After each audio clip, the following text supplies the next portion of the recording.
everybody, it's Mel. Thank you so much for joining me today for the Finished the Book tag. So,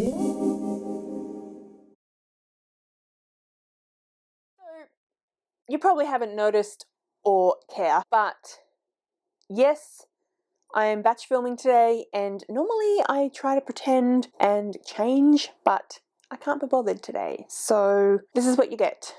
This is lazy Mel. But anyway, also, apologies if you can hear the heater. I'm feeling really cold today. It's not even that cold, but I'm feeling really cold. So I've got the heater on. I apologize if the background noise is annoying, but yeah.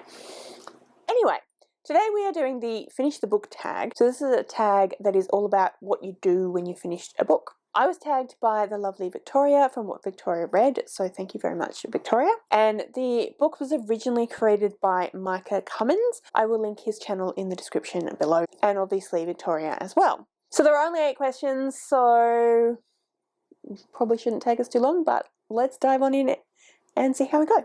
Question number 1 is, do you keep a list of the books you have read? Apologies, I'll be looking down here a lot. That's where I've got the info. Yes, I do. So I have Goodreads, where I put all the books that I'm currently reading and have read, but then I also have a reading journal where I keep track of the books that I've read and do little entries about all of the books that I've read. So I do, in fact, keep a list.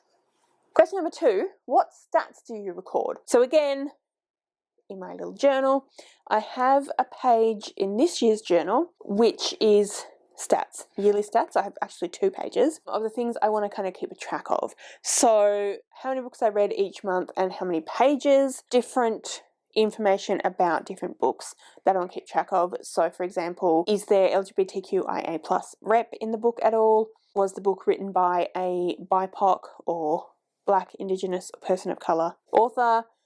Is the book Australian? As you can probably tell from my accent, I'm Australian, so I like to know whether I'm reading Australian books, which I'm not so far this year, which isn't great, but never mind. And then also a separate column in this little graph I've put here, or table, is for Indigenous Australian authors.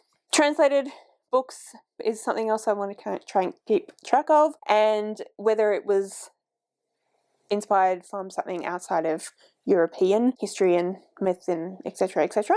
I also keep track of the kind of format that I read it in. So did I read ebook, physical book, audiobook, that sort of thing. The age range we're talking about, format as well for graphic novels, whether I owned the book, was it one of my own TBR books, and was it a reread? Also genres, I try to keep track of what genres the books that I'm reading are from, and then my star ratings. So I have a separate column in the table for a DNF straight to 2 stars, because I basically never give 1 stars. It's a DNF if it's going to be a 1 star. 3 stars, 4 stars, 5 stars, and then my average star rating. So those are all the stats that I'm keeping track of this year. I do change things up a little bit, so it may be different next year. It was a little bit different last year, but that's what we're doing at the moment. Question number 3 says, do you give star ratings? So you obviously heard me talking about the star ratings, whether the book was 3 stars, how many 3-star books I read, etc, etc. So yes, I do give star ratings, but I run it through CorePile first. So CorePile is the rating system that was created by G over at Book Roast. Obviously her channel is linked below as well. She created this rating scale. She created this whole spreadsheet through Google spreadsheets that anyone can copy and use. CorePile stands for character, action, writing, plot. I can't remember the other things. Enjoyment as well. And you basically give out of 10, you give a number for that, whatever that is, whether it's character, whatever. And then the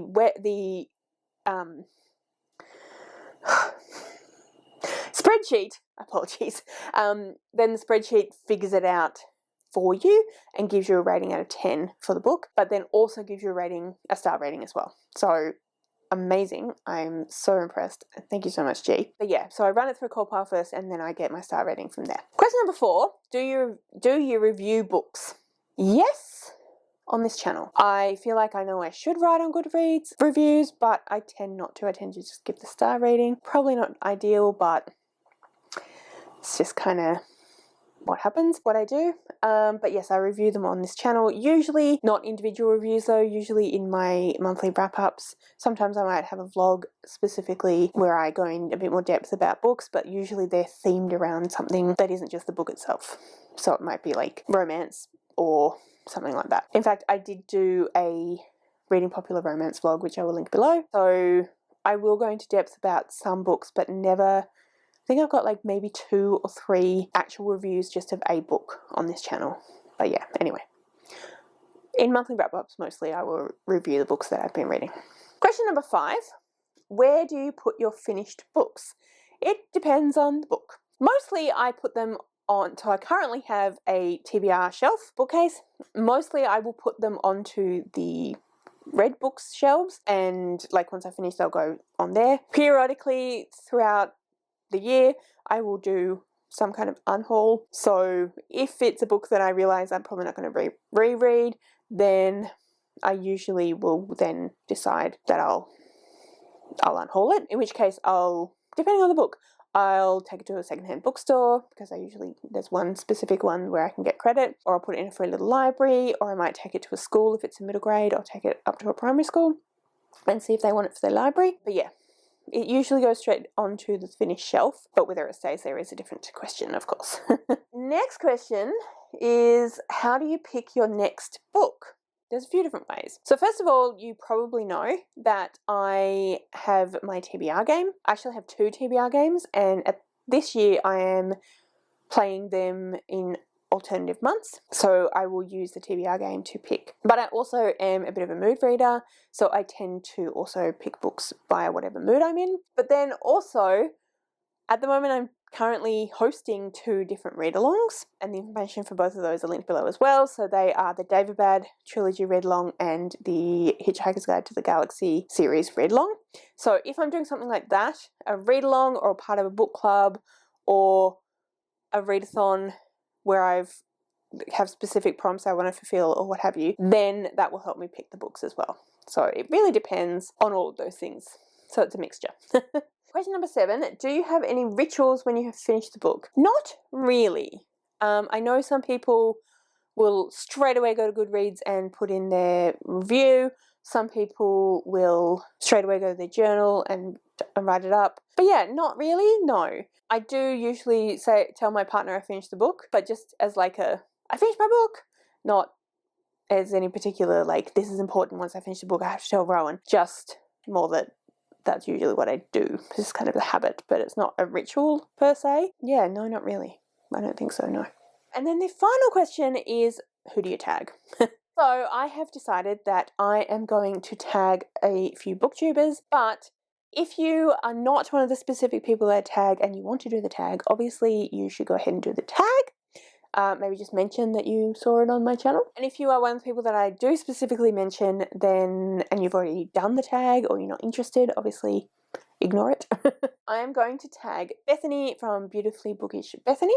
I will tag Crystal from Bon Book Reviews, Brittany from Brittany Loves Reading, Ren from The Reading Ren, and Kat from Brews and Reviews. So yeah, like I said, if you were not one of those people but you want to do it, then go right ahead, obviously. And if you are one of those people and you don't want to do it, then don't. But anyway, that's the tag. I have finished the book tag. So it just remains for me to say thank you so much for watching. If you would like to leave me a comment and answer the questions yourself in the comments, that would be great.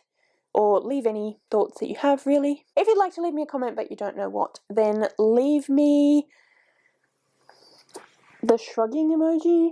It's like I don't know about these. I'd have to think about the answers to these questions. All of my social media details are listed in the description below, so if you'd like to go and follow me on any of those other platforms, please feel free to do so. Thank you so much for watching. I really hope you enjoyed this video. If you did, I would absolutely love it if you would subscribe to my channel and give this video a thumbs up. And yeah, like I said, thank you so much for watching. I really hope you enjoyed this video, and I will see you next time.